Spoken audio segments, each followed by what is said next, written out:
안녕하세요. 우리 갈보리 채플 성도님들 수요예배 오신 것을 환영합니다. 온라인 오프라인 이렇게 함께 할 수 있어서 감사합니다. 오늘 계속 말씀드렸듯이 이사야서 마지막 시간입니다. 64장부터 66장까지 좀 빠르게 나아갈 겁니다. 내용들이 우리가 그동안 이사야서에서 봐왔던 좀 내용들이기 때문에 이렇게 여러분 꼭 성경책을 피시고 구절을 이렇게 눈으로 쭉 읽어가시면서 따라오셔야 돼요. 성경책을 안 피고 그냥 듣기만 하시면 따라오기가 쉽지 않으실 겁니다. 자, 이사야서 마지막 부분들은요, 주님께서 임재하셔서 이 64장 66절은 더욱더 임재하셔서 우리와 함께 하시는 날 우리의 모든 슬픔이 기쁨으로 바뀌고 우리의 모든 아픔이 치유되고 소망으로 채워지는 그런 이야기로 구성이 되어 있습니다.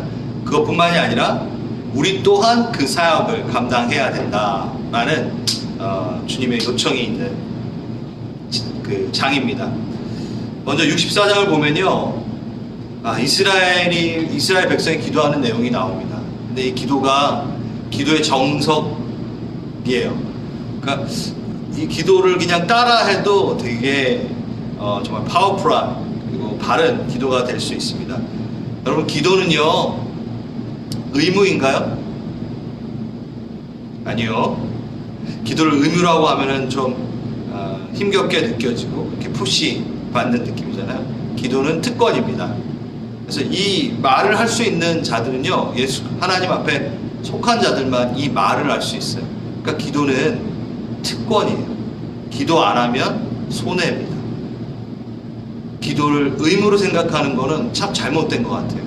기도는 특권입니다. 그래서 내가 기도를 안 하면 손해다.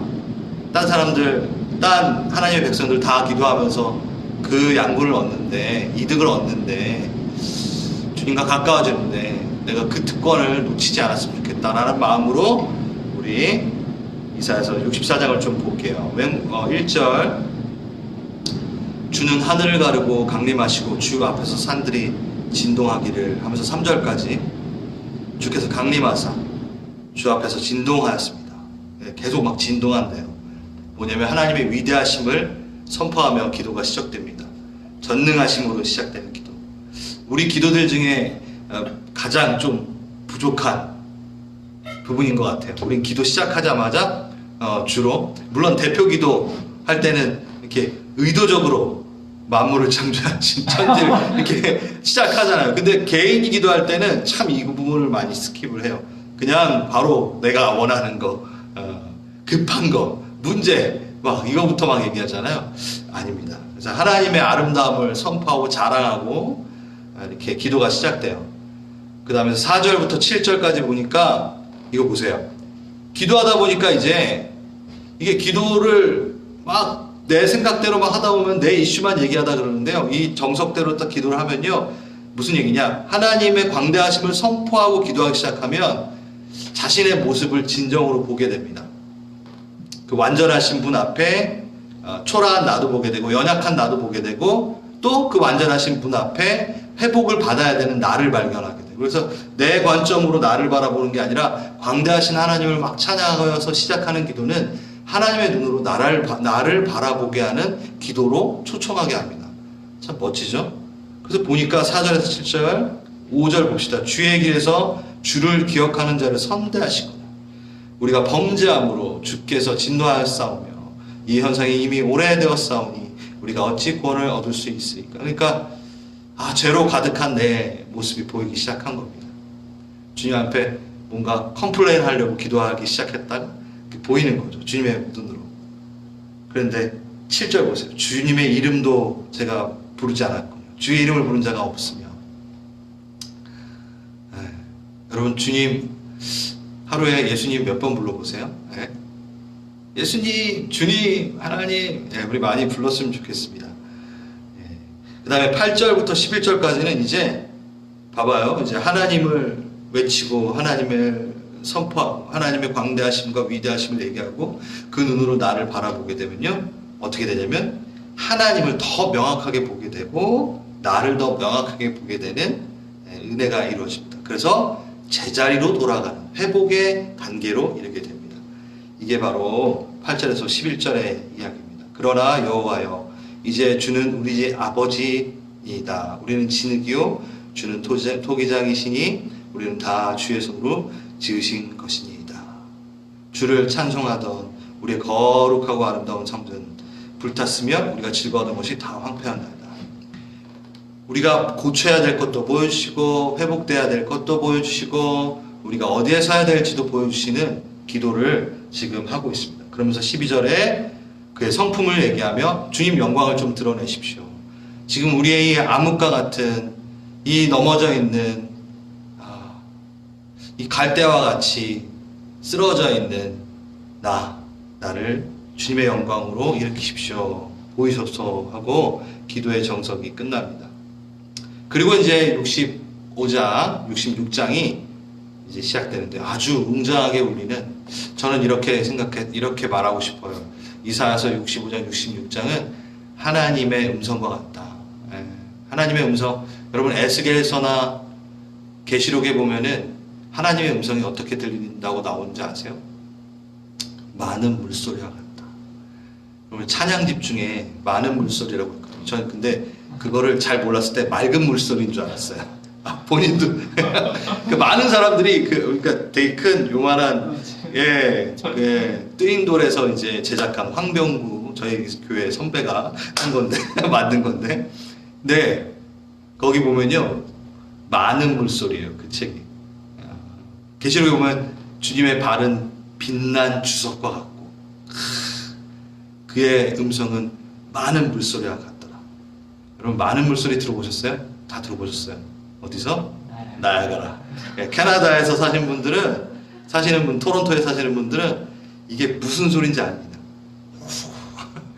깨끗하고 청아하지만 뭔가 웅장하고 압도되고 딴 소리는 들리지 않는, 정말 엄청난. 근데 너무 깨끗하고 시원하잖아요. 그 소리들이. 그런 것 같아요. 그런 소리가, 그런 선포가 이 65장과 66장에는 나오게 됩니다. 미리 말씀드리지만 66장은 이렇게 커버하잖아요. 1장부터 9장, 66장이 다 이렇게 커버되는데 거기에 정말 중요한 내용 하나가 뭐냐면 그 많은 물소리와 같이 하나님의 선포가 이루어지는 그 내용은 이방인들을 들어 제사장 삼겠다 라는 내용이 있어요. 정말 굉장한 내용입니다. 봅시다. 1절, 65장 1절에서 2절 볼게요.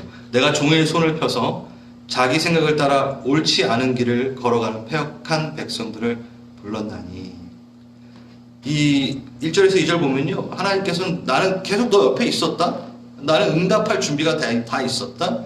그런데 너가 이사야서 1장에 이렇게 그 하나님의 성전에 뜰만 밟는구나 이렇게 돼 있거든요. 그러니까 너는 지금 내 앞에, 나는 바로 앞에 너의 옆에 있는데 계속 다른 데 가 있구나.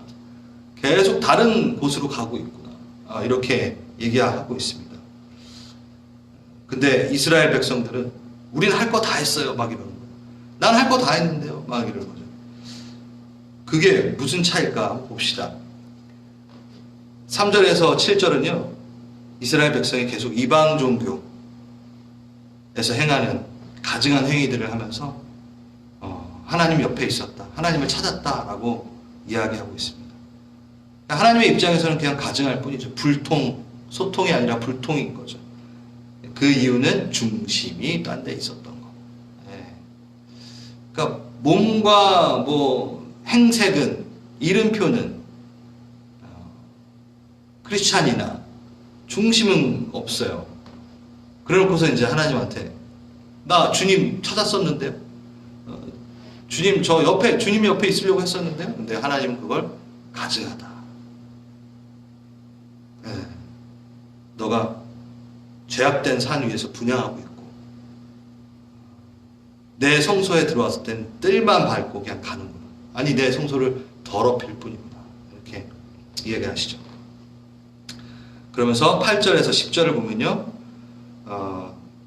8절 여호와께서 이와 같이 말씀하시되 밑에 부분 나도 내 종들을 위하여 그와 같이 행하여 다 멸하지 아니하고. 하나님께서는 기회를 주십니다. 그래도 구별하여 보호하시려고 합니다. 자기의 양떼를 이렇게 다시 모으려고 하십니다. 여전히 우상 숭배에 빠져 있는 그들을 다시 모으십니다. 이사야서의 전체 내용을 이렇게 요약한 것처럼 이제 65장, 66장은 또 나오게 되는 거죠. 그리고 11절, 12절 보면요. 하지만 여전히 주님이 즐거워하지 않는 자들과 구별을 또 하세요. 구별하여 칼이 멈추지 않게 될 것이라고 얘기하고 계십니다. 예, 이렇게 나누시는, 대조되는. 그래서 13절, 15절 한번 볼게요. 이러므로 주 여호와께서 이와 같이 말씀하시니라. 보라, 나의 종들은 먹을 것이로되 너희는 줄일 것이니라. 네. 하나님 앞으로 돌아오는 자는, 내가 보호하지만 그렇지 않은 자는, 내게 속하지 않은 자는 줄일 것이다. 재처럼 될 것이다. 타 없어지는 것처럼 될 것이다. 저주거리가 될 것이고, 이렇게 될 것이다 라고 이야기합니다. 그래서 지금 대조를 계속 이루고 계시죠. 그 다음 16절에서 20절 볼까요? 네, 여러분 많이 익숙한 구절이 나옵니다. 17절 보세요. 보라, 내가 새 하늘과 새 땅을 창조하나니 이전 것은 기억되거나 마음에 생각나지 아니할 것이라. 새 하늘과 새 땅을 창조하신대요. 그리고 18절, 기쁨이 막 넘치고, 19절, 즐거워하며 나의 백성을 기뻐하리니 우는 소리와 부르짖는 소리가 그 가운데서 다시 들리지 않을 것이다. 모든 눈물 닦아줄 것이다. 계시록, 그쵸? 20장, 21절 분명히 나오는 그 대목이 그대로 이제 나오겠죠. 그래서 영원한 기쁨과 즐거움을 주는, 주님께서 그것을 우리에게 창조하셔서 새롭게 하셔서 다시 주시는 이 모습이 여기에 나오고 있습니다. 그러면서 그 때에는 21절, 23절 보세요. 수확의 때에 뺏기지 않아요. 그러니까 옛날 우리 이 고대 시대 때는 뭔가 수확하고 나오면 말 타고 와가지고 다 뺏어가고 뭐 그런 일이 없다라는 거예요. 일한 대로 누리는 그런 복된 삶이 아주 정상적인, 내가 땀을 흘린 만큼 걷어들이는 그런 삶. 그게 뭐죠? 땀을 흘려도 걷어들이지 못했던 것들이 바로 아담의 죄 가운데서 나오기 시작한 그것을 상징적으로 우리가 보여주고 있죠. 그것이 다 해결되는 거예요. 죄가 해결되니까 땀을 흘리는, 그 스스로 땀 흘리는 것에 대해서는 충분히 그가 풍족하게 먹게 되는, 양육강식도 아닌, 그리고 빈부의 격차가 또 없어지는, 사회주의를 말하는 건 아닙니다. 제가 언제 한번 그거에 대해서 제대로 다루고 싶다는 생각이 좀 들어요. 그래서 책도 좀 소개하면서. 왜냐면 요즘에 너무 많은 잘못된 사상들이 기독교에 침투하고 있기 때문에 제가 하고 싶다는 마음이 하나님께서 주신 것 같아요. 자, 또 딴소리 하면 안 되죠. 여기서 24절, 25절. 24절 부르기 전에 응답하고 너무 좋잖아요. 그렇죠? 하나님의 새 하늘과 새 땅 우리가 그 안에 거하게 되면은 내가 부르기 전에 이미 응답을 하시는, 그리고 우리가 너무 잘 알고 있는 이리와 어린 양이 함께 먹을 것이며, 이 찬양도 있잖아요. 그렇죠? 사자가 소처럼 짚을 먹을 것이며 배우는 흙을 양식을 삼을 것이며. 네, 아까 앞에서 말했던 양육강식의 시스템도 없어지고 새 하늘과 새 땅의 대표적인 모습으로 자주 등장하는 이 모습들이 쫙 나오는 거죠. 그래서 예수님과 함께 하지 않는 것 자체가 형벌이다라는 것을 미리 보여주고 있는 거예요. 예수 그리스도가 없는 곳이 지옥이고, 예수 그리스도와 함께 있지 않는 것 자체가 형벌이 되어버리는, 그거죠. 그러면서 이제 66장 이제 들어갑시다. 66장 1절. 여호와께서 이와 같이 말씀하시되 하늘은 나의 보좌요 땅은 나의 발판이니 너희가 나를 위하여 무슨 집을 지으랴. 내가 안식할 처소가 어디냐.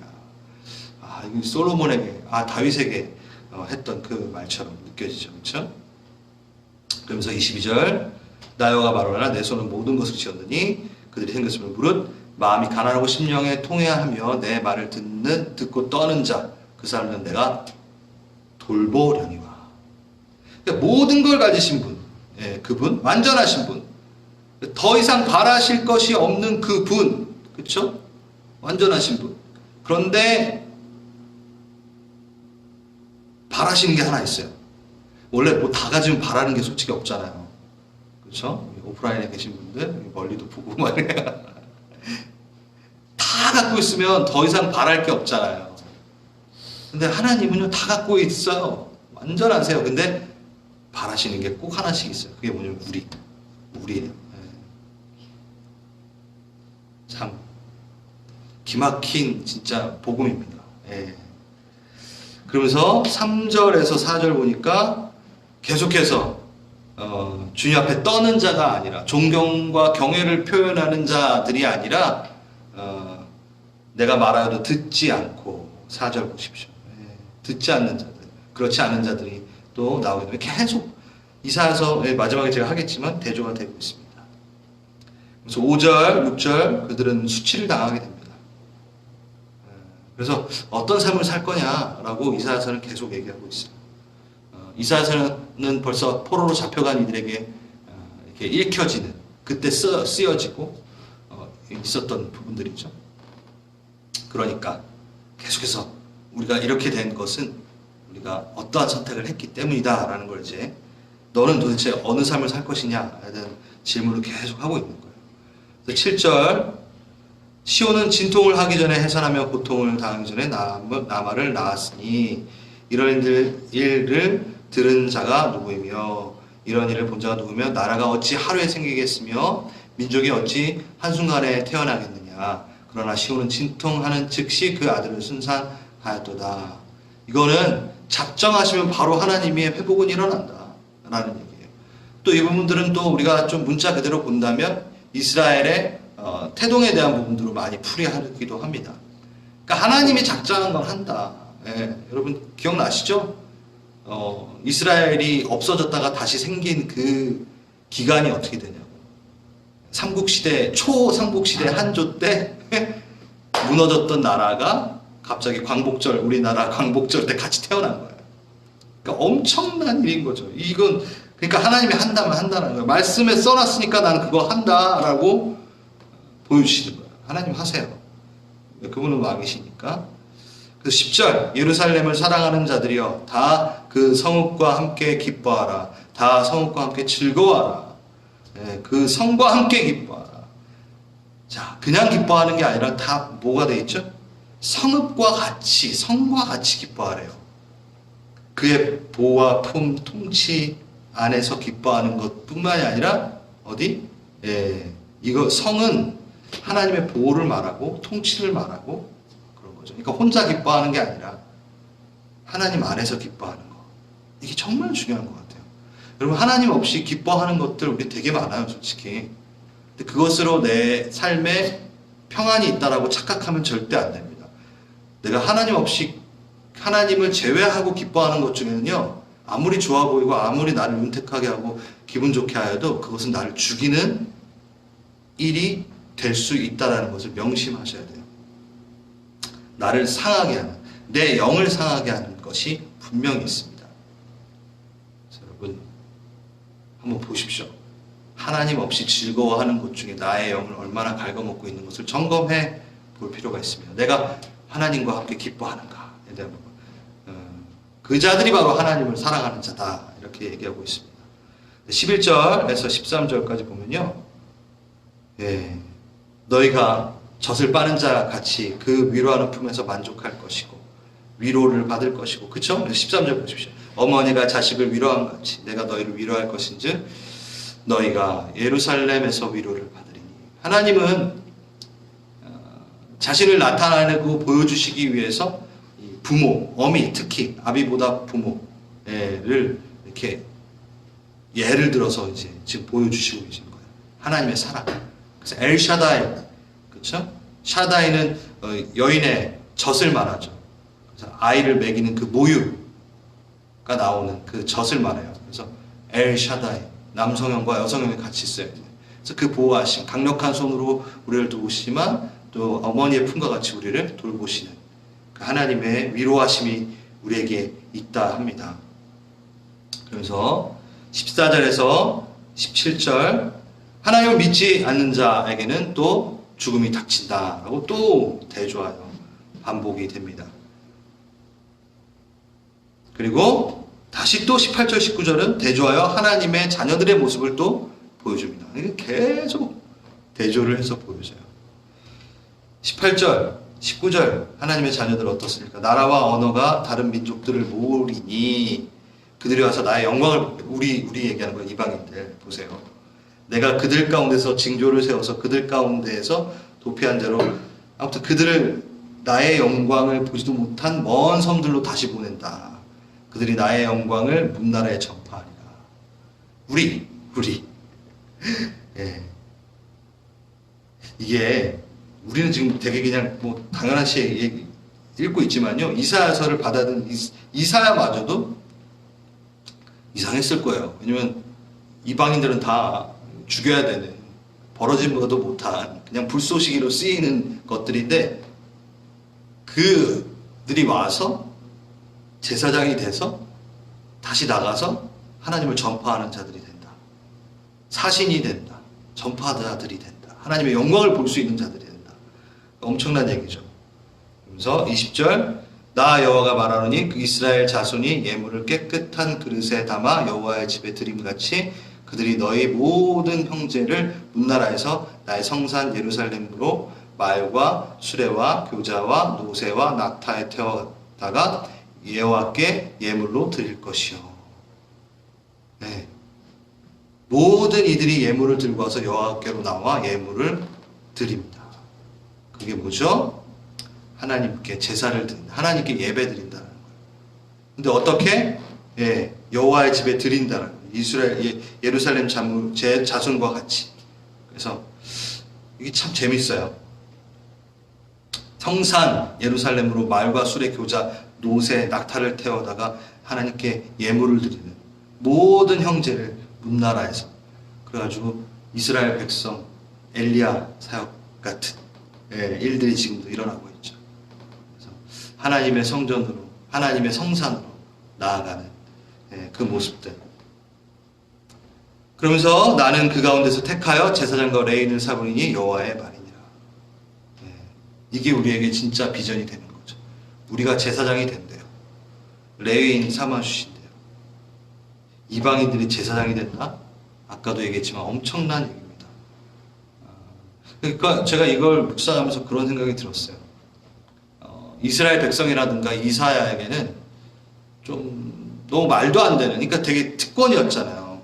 그러니까 아버지가 날 되게 사랑하는데 그 사랑만큼을 또 누군가가 옆에서 받게 되는, 시기하지 않을 수 없게 될 수 있는데 시기할 마음도 있는데 순종하여 이제 하는 말들인 거죠.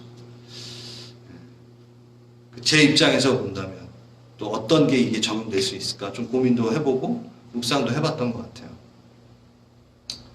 그러니까 우리는 우리가 제사장 됐다고 되게 좋아하지만 그 이스라엘의 입장에서는 정말 뭐라 그래야 되지? 갑자기 굴러들어온 돌이 박힌 돌 뽑는 것처럼 느껴지는. 그래서 조금 이스라엘 백성들한테 잘해야, 우리 유대인들한테 잘해야 돼요. 하나님을, 그러니까 예수 그리스도를 영접하도록 우리가 많이 도와줘야 돼요. 예, 그들 참 그래요. 짠해요. 예. 그리고 이것들이, 이 복음이 전파되기 시작된 것들은 그 말에 순종한 자들이 있었기 때문에 우리에게 복음이 전파된 거거든요. 그렇죠? 그러니까 우리보다 더 나은 자들이죠, 진짜. 이스라엘, 예수 그리스도 안에 속한 자들, 이스라엘에 거하는 자들이. 네. 자, 이제 봅시다. 22절, 24절 마지막이죠. 내가 지을 새 하늘과 새 땅도 나옵니다. 모든 혈육이 내 앞에 나와 예배하리라. 네. 그러니까 하나님의 자손들이 더 많아지는 거예요. 그리고 24절에 좀 좋게 끝나면 좋겠는데 또 대조하고 끝납니다. 내게 패역한 자들의 시체를 볼 것이다.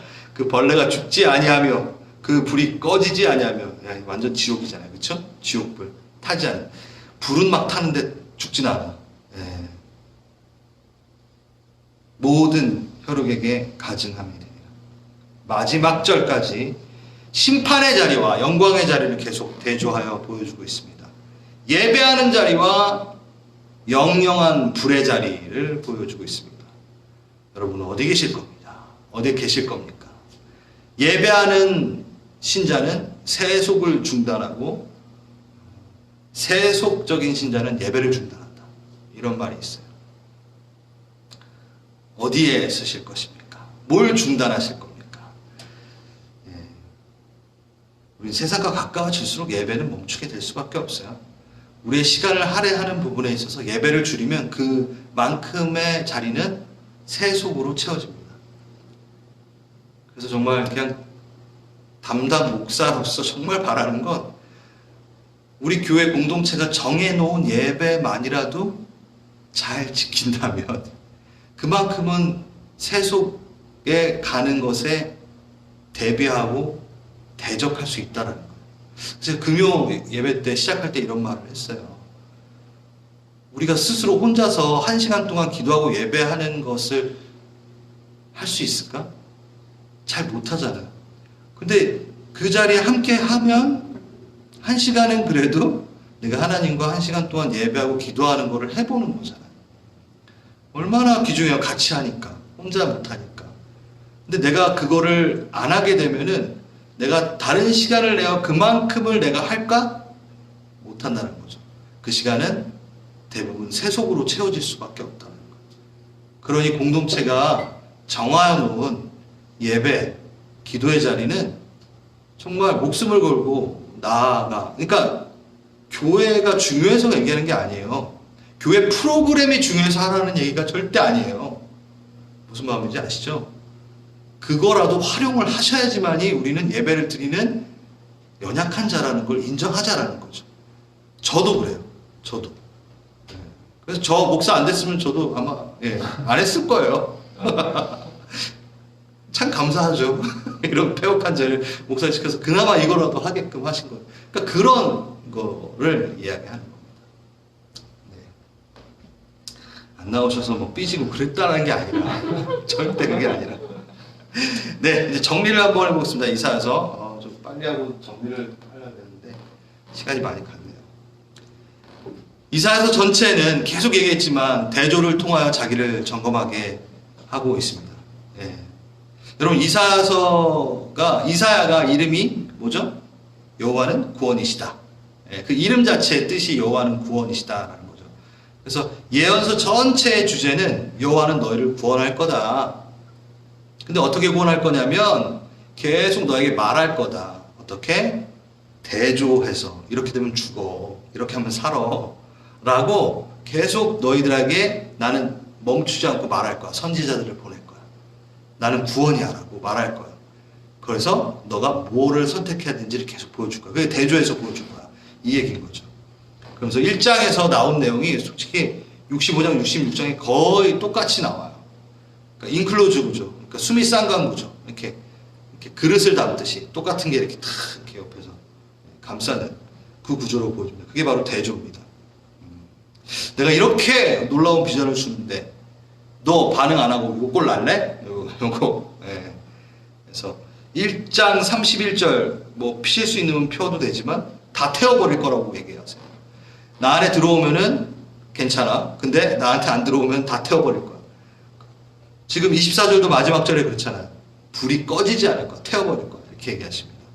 그런데 정말 재밌는 게 그 이사야서 중간에 탁 31장에 뭐가 딱 들어가 있냐면 여러 군데 배치가 되어 있지만 여호와의 불은 시온에 있고 여호와의 풀물은 예루살렘에 있느니라. 하나님의 불의 특징은 뭐냐면 선별적으로 태웁니다. 네, 선별적으로 태워요.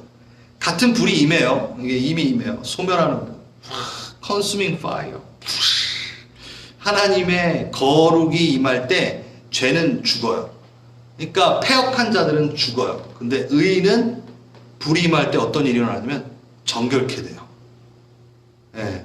동일하게 불은 임하는데 그 불이 불의한 자, 하나님께 나아가지 않은 자는 꺼지지 않는 지옥의 불로 오지만 그 동일한 불은 하나님의 백성에게는 정결케 되는, 죄를 태워버리는, 내 안에서 죄가 빠져나가는 그런 불이 되는 거죠.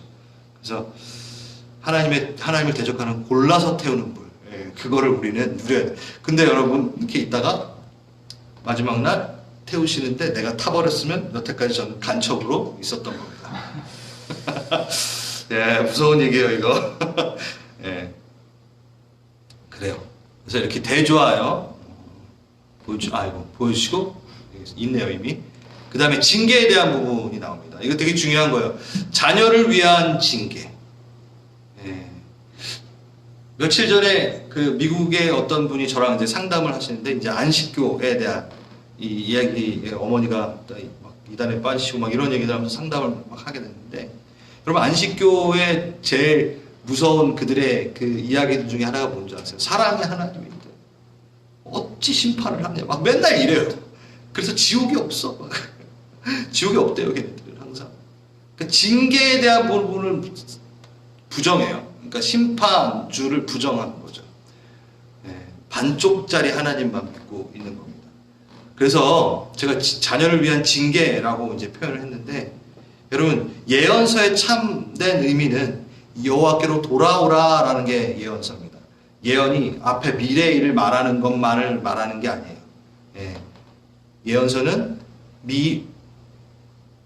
미래에 너네가 이렇게 안 돌아오면 이런 일이 일어나 라고 말을 한 게 정확하게 이루어지니까 미래를 말하는 게 예언서라고 생각하는데, 이걸 말한 이유는 돌아오게끔 하려고 이걸 말하는 거지, 미래 맞췄다 뭐 이렇게 하려고 예언서가 쓴 게 아니라는 거예요.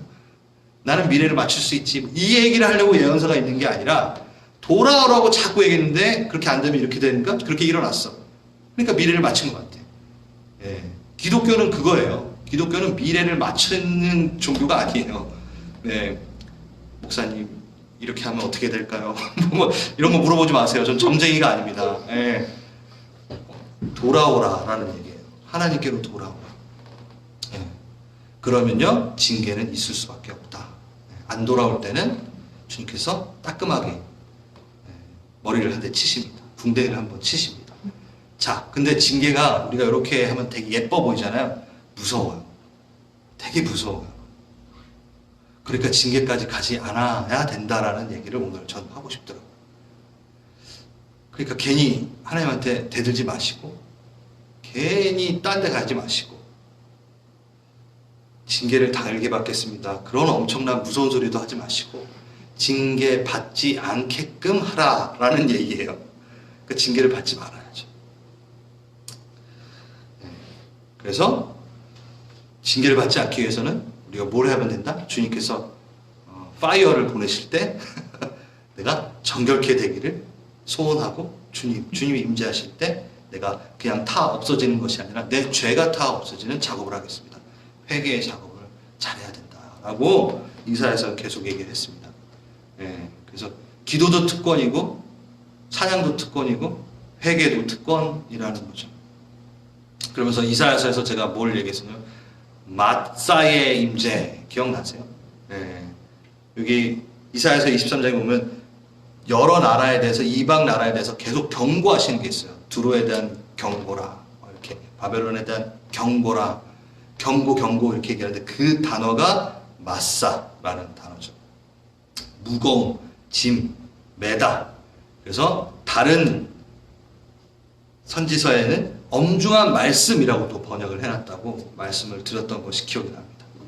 예. 그러니까 하나님의 엄중한 말씀이 우리에게 임할 때 우리 주님께로 돌아가야 된다는 거죠. 주님의 마사의 임재를 강력히 받아야 되고 구해야 된다는 거예요. 그래서 하나님, 그냥 제 귀에 좋은, 듣기에 좋은 소리만 제가 들으려 하지 않고 엄중한 말씀을 잘 들어 내가 주님 앞에 정결하게 나가겠습니다. 그래서 여러분 기도하실 때 마사의 임재를 좀 바라시는 기도도 좀 하셨으면 좋겠어요. 네, 우리는 바라는 것도 많이 하고 좋은 많은 것들을 경험하게 원한다고, 물론 마사도 당연히 좋은 경험이죠. 근데 내가 무엇을 태워야 될지를, 마사의 그 엄중함을 바라는 기도. 그래서 이사야서 써놓은 것 같은데, 이사야서 6장 기억나세요? 이사야서 6장이 뭐죠? 그래요. 주께서 높은 보좌에 앉으셨는데, 제가 정말 좋아하는 찬양. 네. 이사야가 하늘의 영광을 보게 된, 하나님을 대면하게 된, 그래서 부름받는 이사야가 소명을 받게, 사명을 받게 되는 장면입니다. 근데 거기에 이사야서 6장 1절에 시작하는 게 딱 뭐냐면 우시야 왕이 죽던 해, 이 우시야 왕이 죽던 해 내가 본즉 주께서 높은 보좌에게 나오는 거예요. 옷자락은 성전에 가득하고. 이 얘기 너무 재밌는데 했으니까 빨리. 우시야 왕이 죽던 해가 왜 나오냐. 우시야는요 정말 하나님의 나라를 위해서 열심히 뛰었던 왕이에요. 근데 그 소망이었던 그 자가 대변하던 하나님을 이렇게 보여주던, 그래도 저 열심히 섬겼던 그 자가 이렇게 없어지는 거예요. 강력한 나라를 꿈꿔왔던 그 자가 없어지는 거예요. 그러니까 인간에게 소망이 없다라는 얘기를 하는 거예요. 아무리 뛰어난 사람을 의지하여도 이스라엘은 평을 할 수가 없다. 죽던 해에 하나님이 그러니까 내가 의지하는 것이 사라질 때 하나님을 볼 수 있다라는 것을 보여주고 있는 거예요. 그래서 하나님을 딱 봤더니만 여태까지 잘못했던 게 막 보이는 거예요. 아까 64장 그것처럼. 그래서 어떻게 돼요? 오, 나는 죽었다 이제. 화로다 막 그러거든요. 예, 입술이 부정한 나에게 내가 이제 죽었구나 하면서 이제 엎드리는 부분들. 그래서 예배는 마사의 임재가 있는 것이 진정한 또 예배로 우리가 해석될 수 있는 거죠. 그래서 거룩한 그분, 그래서 이스라엘의 거룩함을 찬양하게 되고, 예, 그러면서 하나님만을 높이는, 그러니까 이제 납작 엎드리는 예배. 예, 이 예배가 바로 마사의 임재를 누리는 예배입니다. 그게 바로 이사야가 보여줬던 하나의 예배의 장면이죠. 하나님을 맞닥뜨렸을 때, 우리 그냥 예수 그리스도의 그 보혈의 힘으로 이렇게 즐거워할 수도 있는 부분이 분명히 있지만, 그 본질 가운데 어떻게 내 죄를 태우는 것들에 대한 부분도 이 이사야서 6장을 보고 하나님의 임재 가운데 어떻게 나아가야 되는지를 또 가르쳐 주고 있다는 걸 봐야 됩니다. 네. 그리고 세 번째, 유일한 소망은 예수라는 거를 어떻게? 종의 노래를 통해서. 유대인들은 읽지 않는 종의 노래. 십자가를 감당하시는 예수 그리스도가 바로 그다라는 걸 이렇게 보여주는 종의 노래. 그러니까 다른 검을 들고 백마를 타고 온 어떤 왕자가 우리를 구원하는 것이 아니라 하나님의 종이, 고난받는 종이 우리를 구원할 거야. 우리를 새하늘과 새 땅으로 인도할 거야 라고 이사야서는 얘기하고 있어요. 그러니까 이스라엘 백성들은 이해가 안 되는 거죠. 어떻게 그런 자가 구원을 이루어. 그래서 예수 그리스도를 죽이잖아요. 그거는 이번 주일날 하겠습니다. 이게 지금 연결이 되니까 주일날 하면 좋을 것 같아요. 그러면서 네 번째, 하늘의 소망을 우리에게 주시고 이제 제사장으로 나아가라. 이방인들까지도 제사장. 여러분, 각자 제사장이 있어요. 이사야서 1장 12절, 이사야서 1장 11절 12절을 제가 한번 읽겠습니다. 세 번역으로. 주님께서 말씀하신다. 무엇하러 나에게 이 많은 제물을 바치느냐? 나는 이제 숫 양과 번제물과 살찐 짐승의 기름기가 지겹다. 나는 이제 수송아지와 어린 양과 숫 염소의 피도 싫다. 너희가 나의 앞에 보이러 오지만 누가 너희에게 그것을 요구하느냐? 나의 뜰만 밟을 뿐이니라. 이렇게 얘기해요. 그러니까 제사장들이 뭔가를 막 해요. 근데 진정으로 하지 않으니까 가짜 제사장들이 그냥 있는 거죠. 근데 우리 저저번 주하고 연결되는데, 그쵸? 대제사장 대신 예수 그리스도를 따라 우린 진짜 제사장의 직분을 갖고 이 땅을 살아가야 됩니다. 뜰만 밟고 나오는 자들이 아니라 주님의 마음을 훔치고 주님의 마음을 보고 주님의 마음을 보러 들어가는 그런 제사장의 삶. 그 제사장은 뭘 갖고 들어가냐면 온 백성의 죄를 다 갖고 대제사장을 따라 대제사장 대신 온 인류의 죄를 담당하시고 따라 들어가신 그분의 힘입어, 그분의 능력에 힘입어, 그분의 공로에 힘입어 우리가 따라갑니다. 그때 우리가 해야 되는 것들은 제사장으로서의 역할을 해야 된다는 거죠. 기억하십시오. 선지자적 사명이 우리에게 있고 제사장적 사명이 있고 왕적인 사명이 있습니다. 여러분, 정말 이거는 그냥 우리 교회에서는 그냥 슉슉 나와야 돼요. 하나님의 일을 어떻게 할까? 하나님께 어떻게 영광 드릴까? 이 세 개로 다 정리됩니다. 근데 여기 보면서는 제사장 어떻게 하는 겁니까? 하나님을 보여주기 위하여 많은 사람들을 데리고 들어가는, 그리고 그 성소에 들어가서 주님을 또 이렇게 예배하는, 섬기는 자로 쓰는 것들. 네. 이것도 시간 되면 주일날 해야겠습니다. 오늘 자, 이 시간 기도합시다. 이사야서가 이렇게 마쳤습니다. 주님, 이 네 가지를 갖고 한번 좀 기도하겠습니다. 대조를 통하여 좀 자기 점검하는 시간을 갖길 원합니다. 불타 없어지는 그 불 가운데 나까지 없어지는 자가 되지 않게, 자녀를 위해서 징계하시는데 우리는 징계라는 단어를 너무 쉽게 생각하는데 저 징계받고 싶지 않아요. 징계 몇 번 받아봤는데 너무 힘듭니다. 혹시 여러분들 지금 징계 가운데 있는데 징계인지도 모르고 그냥 계시는 분들도 있나요? 징계일 수 있습니다. 나의 욕심, 하나님께로 좀 하나님이 돌아오라고 자꾸 징계한 건데 아무 생각 없이 그냥 그 징계를 받으면서 컴플레인만 하고 있진 않은지, 내가 돌아가야 될 곳은 무엇인지, 돌아가야 되는 나의 삶의 이슈들은 또 무엇인지, 우리 소망 되신 예수를 붙들고, 그리고 그냥 거기서 끝나는 것이 아니라 대제사장 되신 예수 그리스도를 따라 들어가는 제사장 되어 이 땅을 살기 원합니다. 우리 함께 이사야서를 마무리하면서 주께 돌아가는 기도 하겠습니다. 기도하시겠습니다.